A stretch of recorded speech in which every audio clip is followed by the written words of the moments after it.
ਜਾ ਕੇ। ਤੇ ਤੁਹਾਡੇ ਹਸਬੰਡ ਇੱਥੇ ਕੀ ਕਰਦੇ ਸੀ ਪਹਿਲਾਂ? ਉਹ ਪਹਿਲਾਂ ਤਾਂ ਕਰਦੇ ਸੀ, ਗੰਨਾ ਕੱਟਦਾ ਹੁੰਦਾ ਸੀਗਾ, ਤੇ ਫਿਰ ਉਹ ਰੇਲਵੇ 'ਚ ਕੰਮ ਕਰਨ ਲੱਗ ਪਿਆ, ਤੇ ਫਿਰ ਅਸੀਂ ਆਪਣਾ ਬਨਾਨਾ ਲੈ ਲਿਆ, ਤੇ ਫਿਰ ਅਸੀਂ ਬਨਾਨੇ ਵਿੱਚ ਕੰਮ ਕਰਦੇ ਰਹੇ ਜੀ। ਤੇ ਬਨਾਨਾ ਵੀ ਤੁਸੀਂ ਆਪਣਾ ਰੈੱਡ ਲਿੰਚ ਵਾਲੇ ਪਾਸੇ ਲਿੱਤਾ ਸੀ? ਨਾ, ਇੱਥੇ ਫਰੈਸ਼ ਬੋਟ ਆ, ਫਰੈਸ਼ ਵਾਟਰ ਬਨਾਨਾ ਲਿੱਤਾ ਜੇ ਸੀ? ਫਰੈਸ਼ ਬੋਟ ਬਨਾਨਾ 10 ਏਕੜ, ਤੇ ਬਨਾਨਾ ਬਹੁਤ ਸੋਹਣਾ ਹੁੰਦਾ ਸੀਗਾ।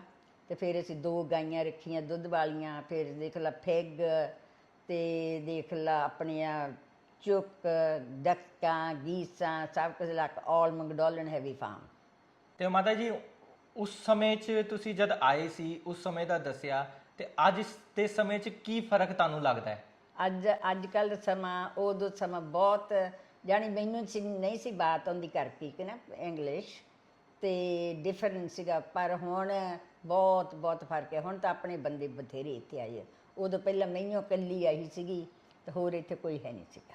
ਅੱਛਾ, ਤੇ ਇੱਕ ਤੁਸੀਂ ਮੈਨੂੰ ਗੱਲ ਦੱਸਦੇ ਪਏ ਸੀ ਕਿ ਤੁਹਾਨੂੰ ਜਦ ਤੁਸੀਂ ਪੰਜਾਬ ਗਏ ਸੀ ਤੇ ਤੁਹਾਨੂੰ ਘੁੱਗੀ ਮਿਲਿਆ ਸੀ ਉੱਥੇ, ਪੰਜਾਬ ਦਾ ਜਿਹੜਾ ਐਕਟਰ ਹੈਗਾ ਘੁੱਗੀ, ਤੇ ਉਹਦੇ ਨਾਲ ਤੁਹਾਡੀ ਕੁਝ ਗੱਲਬਾਤ ਹੋਈ ਸੀ, ਉਹ ਤੁਸੀਂ ਮੈਨੂੰ ਸੁਣਾ ਰਹੇ ਸੀ। ਦਰਸ਼ਕਾਂ ਨੂੰ ਦੱਸੋ ਕਿ ਉਹ ਕੀ ਗੱਲਬਾਤ ਹੋਈ ਸੀ? ਇੰਗਲਿਸ਼ ਸਿਖਾਉਣ ਵਾਲੀ ਕੋਈ ਗੱਲਬਾਤ ਬੜੀ ਵਧੀਆ ਸੀ। ਉਹ ਕਹਿੰਦਾ ਸੀਗਾ, ਕਹਿੰਦਾ ਵੀ ਆਪਣੇ ਅੰਗਰੇਜ਼ੀ ਆ ਜਾਣੀ ਆ, ਮਾਸਟਰ ਜੀ ਕਹਿੰਦੇ ਅੰਗਰੇਜ਼ੀ ਆ ਜਾਣੀ ਹੈ, ਅੰਗਰੇਜ਼ੀ ਆ ਜਾਣੀ ਹੈ ਜੀ, ਇਹ ਪੰਜਾਬ ਵਿੱਚ ਅੰਗਰੇਜ਼ੀ ਆ ਜਾਣੀ। ਅੱਛਾ, ਪੰਜਾਬ 'ਚ ਅੰਗਰੇਜ਼ੀ ਆ ਜਾਣੀ, ਤਾਂ ਅੰਗਰੇਜ਼ੀ ਬੋਲਦਾ ਨਹੀਂ ਸੀ ਕੋਈ? ਜਾਂ ਉਦੋਂ ਕੋਈ ਵੀ ਨਹੀਂ ਸੀ ਅੰਗਰੇਜ਼ੀ ਬੋਲਦਾ ਹੁੰਦਾ। ਅੱਛਾ। ਤੇ ਕਹਿੰਦਾ ਵੀ ਹੁਣ ਅੰਗਰੇਜ਼ੀ ਆ ਜਾਣੀ ਹੈ, ਤੇ ਕਹਿੰਦਾ ਵੀ ਅਸੀਂ ਦੇਖ ਲਾ, ਐਨ ਦੇਖ ਲਾ ਵੀ ਅਸੀਂ ਤਿਆਰ ਹੋ ਗਏ ਵੀ ਅੰਗਰੇਜ਼ੀ ਆ ਜਾਣੀ ਆ, ਸਕੂਲਾਂ 'ਚ ਆਉਣੀ ਆ, ਪਿੰਡ ਘਰਾਂ 'ਚ ਨਹੀਂ ਆਉਣੀ।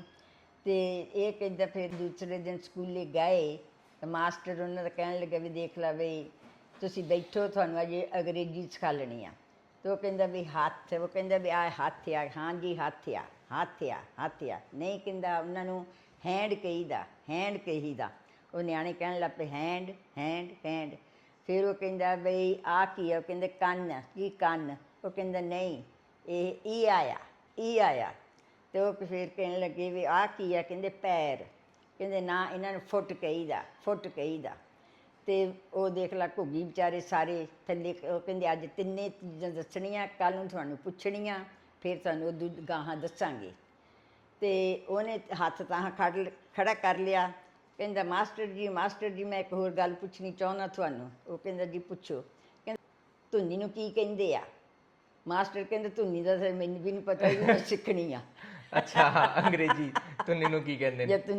ਮਾਤਾ ਜੀ, ਜਿਵੇਂ ਤੁਸੀਂ ਮੈਨੂੰ ਦੱਸਿਆ ਸੀ ਕਿ ਜਿਵੇਂ ਪੁਰਾਣੇ ਸਮੇਂ 'ਚ ਤੁਹਾਡੇ ਕੋਲ ਬੋਟ ਹੁੰਦੀ ਸੀ, ਤੇ ਤੁਸੀਂ ਇੱਕ ਵਾਰੀ ਮਗਰਮੱਛ ਵੀ ਫੜਿਆ ਸੀ ਬੜਾ ਵੱਡਾ, ਤੇ ਉਹ ਇੱਕ ਮੱਛੀ ਕਹਿੰਦੇ ਪਏ ਸੀ ਪਤਾ ਨਹੀਂ 18 ਫੁੱਟ ਜਾਂ 16 ਫੁੱਟ, ਉਹ ਦੱਸੋ ਕਿ ਉਹ ਕਿਵੇਂ ਹੋਇਆ ਸੀ? ਕਿ ਮੇਰੇ ਹਸਬੈਂਡ ਨੂੰ ਦੇਖ ਲਾ, ਹਰਭਜਨ ਨੂੰ ਇਹਨਾਂ ਮੱਛੀਆਂ ਦਾ ਬਹੁਤ ਸ਼ੌਂਕ ਆ, ਤੇ ਇਹਨੇ ਫਿਰ ਬਹੁਤ ਬੜਾ ਬੋਟ ਲਿਆ। ਅਸੀਂ ਦੇਖ ਲਾ ਗ੍ਰੀਨ ਆਇਲੈਂਡ ਜਾਂਦੇ ਹੁੰਦੇ ਸੀ ਮੱਛੀਆਂ ਨੂੰ, ਤੇ ਅਸੀਂ ਫਰਾਈਡੇ ਰਾਤ ਨੂੰ ਚਲ ਜਾਣਾ, ਤੇ ਸੰਡੇ ਮੁੜ ਕੇ ਆਉਣਾ, ਹਰੇਕ ਵੀਕਐਂਡ। ਤੇ ਅਸੀਂ ਫਿਰ ਮੱਛੀਆਂ ਵੀ ਬਹੁਤ ਫੜੀਆਂ। ਫਿਰ ਦੇਖ ਲਾ ਅਸੀਂ ਵਸਨੇ ਦੇਖ ਲਾ ਇੱਕ ਕਰੋਕੋਡਾਇਲ ਫੜਿਆ 8 ਫੁੱਟ। ਫਿਰ ਦੇਖ ਲਓ ਅਸੀਂ ਫਿਰ ਗਏ ਅਸੀਂ ਤੇ ਵਸਨੇ ਮੌਸਬਨ ਅਸੀਂ ਦੇਖ ਲਾ ਬੜਾ ਨੈੱਟ, ਸਾਡੇ ਕੋਲ ਬਹੁਤ ਵੱਡਾ ਨੈੱਟ ਹੁੰਦਾ ਸੀ ਹੈਰੀ ਦੇ ਕੋਲ, ਤੇ ਉਹਦੇ ਵਿੱਚ ਸੋਡ ਫਿਸ਼ 16 ਫੁੱਟ 16 ਫਿਸ਼ ਆਈ। ਤੇ ਉਹਦਾ ਜਿਹੜਾ ਉਹਦੇ ਦੰਦ ਸੀਗੇ ਫਿਸ਼ ਦੇ 5 ਫੁੱਟ ਉਹਦੇ ਦੰਦ ਆ, ਉਹ ਸਾਡੇ ਮੇਰੇ ਘਰ ਹਜੇ ਪਏ ਆ, ਦੇਖ ਲਾ ਟੰਗੇ ਹੈਗੇ ਆ, ਦੇਖ ਲਾ ਨਾਲ ਕੰਧ ਦੇ, ਤੇ ਕੋਈ ਵੀ ਆ ਕੇ ਦੇਖ ਸਕਦਾ ਆ। ਤੇ ਉਹ ਹੈਰਾਨ ਹੋ ਜਾਂਦੀ ਪੀਪਲ। ਗਾਈਆਂ 5 ਫੁੱਟ ਉਹਦੇ ਦੰਦ ਹੀ ਹੈਗੇ ਨੇ ਸਿਰਫ? ਇੱਥੇ ਮੇਰੇ ਆ ਜਾਂਦੇ ਆ ਉਹ ਸਿਰਫ ਦੰਦ? ਦੰਦ। ਤੇ ਮੈਂ ਇਸ ਵੀਡੀਓ ਤੇ ਤੁਹਾਨੂੰ ਫੋਟੋ ਜ਼ਰੂਰ ਪਾਵਾਂਗਾ। ਜਿਹੜੇ ਕ੍ਰੋਕੋਡਾਈਲ ਦੇ ਦੰਦ 5 ਫੁੱਟ ਹੈਗੇ ਨੇ। ਮਾਤਾ ਜੀ ਉਹਨਾਂ ਨੇ ਜਦ ਫੜੀ ਸੀ ਪਹਿਲੇ ਪੁਰਾਣੇ ਜ਼ਮਾਨੇ 'ਚ ਇਹਨਾਂ ਦੇ ਹਸਬੈਂਡ ਦੇ ਨਾਲ, ਤੇ 5 ਫੁੱਟ ਦੇ ਦੰਦ ਨੇ। ਤੁਸੀਂ ਇਸ ਵੀਡੀਓ ਨੂੰ ਜ਼ਰੂਰ ਦੇਖਣਾ ਪੂਰੀ, ਤੇ ਮੈਂ ਤੁਹਾਨੂੰ 5 ਫੁੱਟ ਵਾਲੇ ਦੰਦ ਵੀ ਜ਼ਰੂਰ ਫੋਟੋ ਪਾਵਾਂਗਾ। ਬੇਸ਼ੱਕ ਤੁਹਾਡੇ ਘਰ ਹੀ ਹੈਗੇ ਨੇ ਸਾਰੇ? ਟੰਗੀ ਹੈਗੀ ਉਹ। ਤੇ ਫਿਰ ਉਹ ਫੜ ਕੇ ਫਿਸ਼ ਨੂੰ, ਉਹਨੂੰ ਤੁਸੀਂ ਕੀ ਕੀਤਾ? ਮਤਲਬ ਫਿਰ ਮੈਨੂੰ ਦੱਸੋ। ਫਿਸ਼ ਨੂੰ ਫਿਰ ਦੇਖ ਲਾ ਜਿਹੜਾ ਬੰਦਾ ਦਾ ਮੀਟ ਸੀਗਾ ਉਹ ਅਸੀਂ ਉਹ ਵੰਡ ਦਿੱਤਾ ਸਾਰਿਆਂ ਨੂੰ। ਅੱਛਾ। ਜੇ ਲਾਗਲੇ ਗੁਆਂਢੀਆਂ ਨੂੰ ਸਾਰਿਆਂ ਨੇ ਦੇਖ ਲਾ ਲੈ ਕੇ। ਬਹੁਤ ਸੋਹਣਾ ਮੱਛੀ ਹੁੰਦਾ, ਸਵੀਟ, ਰੀਲੀ ਸਵੀਟ ਮੀਟ। ਅੱਛਾ। ਜੇ ਸੋਡ ਫਿਸ਼ ਦਾ। ਤੇ ਕਰੋਕੋਡਾਇਲ ਤਾਂ ਫਿਰ ਅਸੀਂ ਦੇਖਦਾ ਵੇਚ ਦਿੱਤਾ। ਤੇ ਕਰੋਕੋਡਾਇਲ ਫੜਨ 'ਚ ਜਾਂ ਮੱਛੀ ਫੜਨ 'ਚ ਕ੍ਰੋਕੋਡਾਈਲ ਬਹੁਤ ਮੈਂ ਡਿਫਰੈਂਟ ਆ। ਹਾਂ ਮੈਂ ਸੁਣਿਆ ਕ੍ਰੋਕੋਡਾਈਲ ਬਹੁਤ ਹੀ ਤਗੜਾ ਹੁੰਦਾ ਹੈ, ਕੋਈ ਸੌਖਾ ਕੰਮ ਨਹੀਂ ਹੈ ਕ੍ਰੋਕੋਡਾਈਲ ਫੜਨਾ ਮੱਛੀ ਦੇ ਨਾਲੋਂ। ਤੇ ਉਹ ਕਿਵੇਂ ਜਿਹਾ ਐਕਸਪੀਰੀਅੰਸ ਰਿਹਾ ਉਹ ਤੁਸੀਂ ਦੱਸੋ। ਤੁਹਾਡੇ ਹਸਬੰਡ ਦੇ ਨਾਲ ਤੁਸੀਂ ਸੀ, ਹੋਰ ਕੋਈ ਵੀ ਸੀ, ਕਿਵੇਂ ਫੜਿਆ ਉਹ? ਮਤਲਬ ਉਹ ਦੇਖ ਲਾ ਫਰਾਈਡੇ ਚੱਲ ਜਾਂਦੇ ਹੁੰਦੇ ਸੀ ਤੇ ਸੰਡੇ ਅਸੀਂ ਮੁੜ ਕੇ ਆਉਂਦੇ ਹੁੰਦੇ ਸੀਗੇ ਫਿਸ਼ਾਂ ਤੋਂ। ਤੇ ਹੈਰੀ ਕੋਲ ਹੁੰਦਾ ਸੀ ਬਹੁਤ ਵੱਡਾ ਨੈਟ, ਇਹਨੇ ਉਹ ਨੈਟ ਦੇਖ ਲਾ ਜਾ ਕੇ ਸਿੱਟਿਆ ਹੈਗਾ ਇੱਥੇ ਟ੍ਰਿਨਿਟੀ ਬੀਚ। ਟ੍ਰਿਨਿਟੀ ਬੀਚ ਜੈ ਤਾਂ ਉੱਥੇ ਸੀਗੀ ਇੱਕ ਛੋਟੀ ਜੀ ਦੇਖ ਲਾ ਹੈਗੀ ਆ ਕ੍ਰਿਕਟ ਰਨ ਹੁੰਦੀ, ਤਾਂ ਉਹਦੇ ਵਿੱਚ ਦੇਖ ਲਾ ਉਹ ਆ ਕੇ ਫਸ ਗਿਆ, ਨੈਟ ਦੇ ਵਿੱਚ ਆ ਕੇ ਫਸ ਗਿਆ। ਤੇ ਸਵੇਰ ਨੂੰ ਹੈਰੀ ਕਹਿੰਦਾ ਵੀ ਹੁਣ ਉੱਠੋ ਸਾਰਿਆਂ ਨਿਆਣਿਆਂ ਨੂੰ ਵੀ ਮੈਨੂੰ ਵੀ, ਕਹਿੰਦਾ ਉੱਠੋ ਸਾਰੇ ਚੱਲੀ ਆਪਾਂ ਜਾਲ ਚੱਕੀਏ। ਜਦ ਅਸੀਂ ਜਾਲ ਚੱਕਣ ਗਏ ਤੇ ਹੈਰੀ ਸੀਗਾ ਦੇਖ ਲਾ ਚਲਾਉਂਦਾ ਬੋਟ, ਤੇ ਅਸੀਂ ਸਾਰੇ ਸੀ ਵਿੱਚ ਬੈਠੇ, ਮੇਰੇ ਚਾਰੇ ਨਿਆਣੇ, ਮੈਂ ਸੈਲਫ। ਤੇ ਹੈਰੀ ਕਹਿੰਦਾ ਤੈਂ ਪਹਿਲਾਂ ਨੈਟ ਚੱਕਣਾ ਕਿ ਮੈਂ ਚੱਕਾਂ? ਮੈਂ ਕਿਹਾ ਨਾ ਮੈਂ ਚੱਕ ਲੈਂਦੀ ਹਾਂ। ਜਾਂ ਮੈਂ ਨੈਟ ਚੱਕਣ ਲੱਗੀ ਤਾਂ ਉਹ ਕ੍ਰੋਕੋਡਾਈਲ ਨੇ ਐਦਾਂ ਸੀਗਾ, ਜਦ ਮੈਂ ਇੱਦਾਂ ਨੈਟ ਚੱਕਣ ਲੱਗੀ ਤਾਂ ਉਹਨੇ ਐਡਾ ਮੂੰਹ ਖੋਲ੍ਹਿਆ ਕੀ ਕਹਿਣ ਦੀ ਗੱਲ। ਅੱਛਾ। ਤੇ ਮੈਂ ਤਾਂ ਫਿਰ ਵਿੱਚ ਪਾਣੀ 'ਤੇ ਸੁੱਟ ਦਿੱਤਾ। ਮੈਂ ਕਿਹਾ ਨਾ ਹੈਰੀ ਮੈਂ ਤਾਂ ਨਹੀਂ ਇੱਧਰ ਆਉਣੀ, ਤੂੰ ਵੀ ਆ ਹੁਣ ਇੱਧਰ। ਤਾਂ ਹੈਰੀ ਨੇ ਫਿਰ ਆ ਕੇ ਕਹਿੰਦਾ ਨਾ, ਕਹਿੰਦਾ ਬਹੁਤ ਵੱਡਾ ਆ ਤੇ ਹੁਣ ਇੱਦਾਂ ਹੀ ਰੋਲ ਹੀ ਆਪਾਂ ਇਹਦੇ ਵਿੱਚ ਕਰਕੇ ਤੇ ਬੋਟ ਦੇ ਵਿੱਚ ਲੈਣਾ ਸੈੱਟ। ਮੈਂ ਕਿਹਾ ਓਕੇ ਦਿਨ। ਤੇ ਫਿਰ ਦੇਖ ਲਾ ਮੈਂ ਵੀ ਹੈਲਪ ਹੈਰੀ ਨੇ ਕੀਤੀ, ਹੈਰੀ ਨੇ ਆਪ। ਤੇ ਅਸੀਂ ਫਿਰ ਜਦ ਬੋਟ ਦੇ ਵਿੱਚ 8 ਫੁੱਟ ਕ੍ਰੋਕੋਡਾਈਲ ਚੱਕ ਲਿਆ। ਫਿਰ ਉਹ ਦੇਖ ਲਾ ਵੇਚ ਦਿੱਤਾ। ਤੇ ਫਿਰ ਤੁਹਾਡੇ ਬੱਚੇ ਤਾਂ ਛੋਟੇ ਸੀ, ਕਿੰਨੇ ਸਾਲ ਦੇ ਸੀ? ਵੱਡਾ ਮੁੰਡਾ ਮੇਰਾ ਹੋਊ 14 ਸਾਲਾਂ ਦਾ। ਅੱਛਾ। ਉਦੋਂ ਛੋਟੇ ਸੀ। ਤੇ ਕਿੰਨੇ ਬੱਚੇ ਸੀ ਤੁਹਾਡੇ? 4 ਬੱਚੇ ਸੀ। ਤੇ ਚਾਰੋਂ ਬੱਚੇ ਤੁਹਾਡੇ ਉਹ ਬੋਟ ਦੇ ਅੰਦਰ, ਤੇ ਉਹ ਡਰ ਜਾ ਨਹੀਂ ਲੱਗਾ ਮਾਤਾ ਜੀ? ਉਹ 8 ਫੁੱਟ ਦਾ ਕ੍ਰੋਕੋਡਾਈਲ ਬੋਟ ਦੇ ਅੰਦਰ ਤੁਹਾਡੀ ਤੇ ਤੁਸੀਂ ਦੋਨੋਂ। ਤੇ ਫਿਰ ਉਹ ਐਨ ਨੈਟ ਦੇ ਵਿੱਚ ਫਸ ਜੋ ਗਿਆ।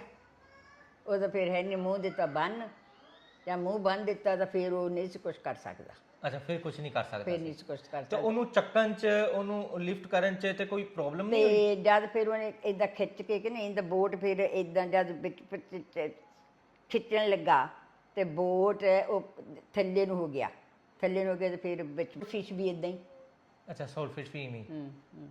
ਮਾਤਾ ਜੀ ਜਿਵੇਂ ਇਹ ਦੱਸੋ ਕਿ ਹੁਣ ਤੁਸੀਂ, ਤੁਹਾਡੀ ਉਮਰ 93 ਸਾਲ ਹੋ ਗਈ ਹੈ, ਤੇ ਜਦ ਤੁਸੀਂ ਆਸਟ੍ਰੇਲੀਆ ਆਏ ਸੀ ਤੇ ਗੱਡੀ ਵੀ ਹੁਣ ਤੁਸੀਂ ਚਲਾਉਂਦੇ ਹੋ, ਆਪ ਗੁਰੂ ਘਰ ਜਾਂਦੇ ਹੋ ਗੱਡੀ ਲੈ ਕੇ, ਤੇ ਸ਼ਾਪਿੰਗ ਵੀ ਕਰਦੇ ਹੋ। ਗੱਡੀ ਚਲਾਉਣ ਦਾ ਤੁਸੀਂ ਕਿੱਥੋਂ ਸਿੱਖਿਆ? ਆਸਟ੍ਰੇਲੀਆ ਆ ਕੇ ਸਿੱਖਿਆ ਜਾਂ ਇੰਡੀਆ ਹੀ ਸਿੱਖਿਆ, ਜਾਂ ਇੱਥੇ ਐਕਸਪੀਰੀਅੰਸ ਕੀ ਰਿਹਾ ਗੱਡੀ ਚਲਾਉਣ ਦਾ? ਨਾ ਗੱਡੀ ਮੈਂ ਇੱਥੇ ਆ ਕੇ ਸਿੱਖੀ ਆ। ਅੱਛਾ। ਤੇ ਮੈਂ ਸਿੱਖਣੀ ਮੰਗਦੀ ਸੀਗੀ ਦਿਲ ਆਟੋਮੈਟਿਕ, ਤੇ ਮੇਰਾ ਹਸਬੈਂਡ ਕਹਿੰਦਾ ਹੈਰੀ ਕਹਿਣ ਲੱਗਾ, ਭਜਨ ਕਹਿਣ ਲੱਗਾ ਨਾ, ਕਹਿੰਦਾ ਜੇ ਤਾਂ ਆਟੋਮੈਟਿਕ ਸਿੱਖਣੀ ਆ ਤਾਂ ਖਾ ਤੂੰ ਸਿੱਖੀ ਨਾ, ਤੈਨੂੰ ਖਾ ਸਿੱਖਣੀ ਚਾਹੀਦੀ ਮੈਨੂਅਲ, ਤੇ ਆਮ ਵੀ ਹੈਪੀ। ਮੈਂ ਕਹੋ ਇੱਕ ਦਿਨ ਤੇ ਦਿਨ I have my licence manual ਤੇ ਨਿਊ ਆਈ ਡਰਾਈਵ ਆਟੋਮੈਟਿਕ। ਅੱਛਾ। ਤੇ ਹੁਣ ਕਿੰਨੇ ਸਾਲਾਂ ਤੋਂ ਤੁਸੀਂ ਗੱਡੀ ਚਲਾ ਰਹੇ ਹੋ? I think so I have a license by around 1980. 1980 ਦਾ ਤੁਹਾਡੇ ਕੋਲ ਆਸਟ੍ਰੇਲੀਅਨ ਲਾਇਸੈਂਸ ਹੈਗਾ? Yes. ਤੇ ਤੁਹਾਨੂੰ ਹੁਣ ਗੱਡੀ ਚਲਾਉਣ 'ਚ ਕੋਈ ਇੱਥੇ ਦਿੱਕਤ ਤੇ ਨਹੀਂ ਆਉਂਦੀ? ਨਾ ਹਜੇ ਕੋਈ ਦਿੱਕਤ ਨਹੀਂ ਹੋ, ਪਰ ਮੇਰਾ ਹੁਣ ਲਾਇਸੈਂਸ ਪੂਰਾ ਹੋ ਜਾਣਾ, ਕਿਉਂ ਮੈਂ ਹੁਣ ਹੈਗੀ ਆ 19, ਆਉਂਦੇ ਸਾਲ ਮੈਂ ਹੋ ਜਾਣਾ 94, ਤੇ ਲਾਇਸੈਂਸ ਮੇਰਾ ਹੈਗਾ 2026 ਤਾਈਂ। ਤੇ ਉਦੋਂ ਬਾਅਦ ਪਰਮਾਤਮਾ ਤੂੰ ਮੈਨੂੰ ਫਿਰ ਲਾਇਸੈਂਸ ਹੋਰ ਦੇ ਦੇਈਂ ਤਾਂ ਠੀਕ ਆ। ਅੱਛਾ, ਤੇ ਮਤਲਬ ਲਾਇਸੈਂਸ ਲੈਣਾ ਮੁਸ਼ਕਿਲ ਹੋ ਜਾਂਦਾ ਇਸ ਉਮਰ 'ਚ? ਕਿਉਂ ਟੈਸਟ ਲੈਂਦੇ ਨੇ ਜਾਂ ਕੀ? ਇਹ ਨਹੀਂ ਨਾ, ਟੈਸਟ ਨਹੀਂ ਉੱਦਾਂ ਲੈਂਦੇ, ਤੇ ਪਰ ਉੱਦਾਂ ਹਾਰਡ ਕਰ ਦਿੰਦੇ ਆ।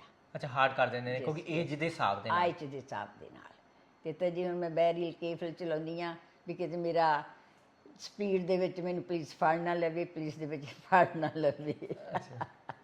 ਤੇ ਤੁਸੀਂ ਇਹ ਦੱਸੋ ਕਿ ਜਦ ਤੁਸੀਂ 1954 ਵਿੱਚ ਆਸਟ੍ਰੇਲੀਆ ਆਏ ਸੀ, ਤੇ ਤਦ ਮੇਰੇ ਖਿਆਲ ਨਾਲ ਕੇਨਸ ਦੇ ਅੰਦਰ, ਜਿੱਥੇ ਅਸੀਂ ਅੱਜ ਬਹਿ ਕੇ ਗੱਲ ਕਰ ਰਹੇ ਹਾਂ, ਕੇਨਸ ਦੇ ਅੰਦਰ ਕੋਈ ਗੁਰੂ ਘਰ ਹੁੰਦਾ ਸੀ? ਨਾ।